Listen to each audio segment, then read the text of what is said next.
Hello guys, this is hard reset and your Square is not working. If payments won't process, receipts aren't setting, or the app lags, try this. Restart your application. Then check permissions.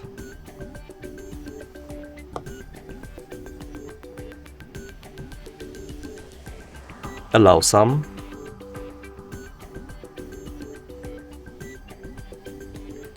Then check your internet connection, and if it works properly, try to reinstall the application.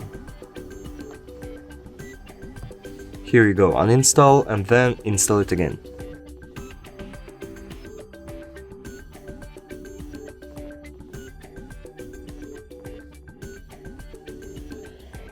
Then open it, and if you will have some issues soon, try to reboot your phone, turn it off and then turn it on.